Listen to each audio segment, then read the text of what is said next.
Saudara sekalian, saya ingin menyampaikan secara singkat saja apa yang dimaksud dengan apa itu? Slide-nya sekarang. Slide berikutnya. Saya jelaskan dulu ketika saya nyebut angka itu artinya itu apa.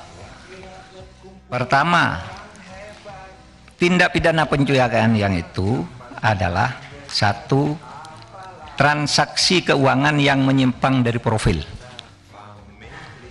karakteristik atau kebiasaan pola transaksi dari pengguna jasa yang bersangkutan. Kalau profilnya menteri, kira-kira pendapatannya berapa? Kok tiba-tiba hartanya sekian? Nah, itu menyimpang dari profil, bisa dicurigai sebagai tindak pidana belum tentu pencucian, tapi dicurigai, bisa menurut undang-undang ini. Kedua, transaksi keuangan oleh pengguna jasa yang patut diduga dilakukan dengan tujuan menghindari pelaporan transaksi yang bersangkutan yang wajib dilakukan oleh pihak pelapor sesuai dengan Undang-Undang TPPU.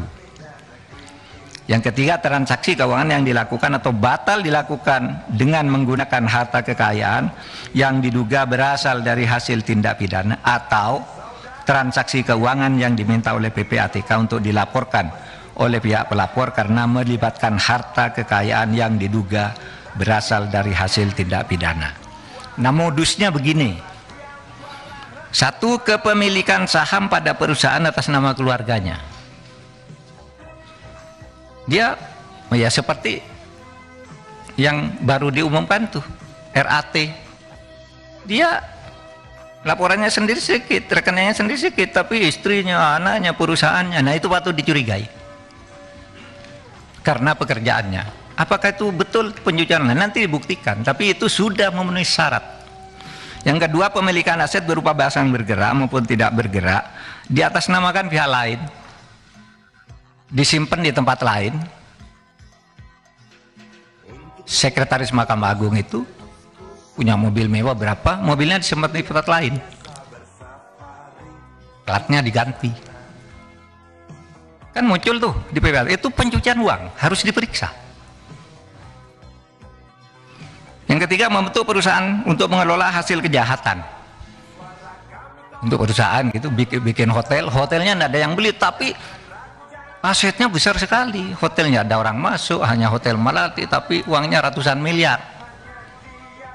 Nah, itu bisa dicurigai sebagai pencucian uang, ya.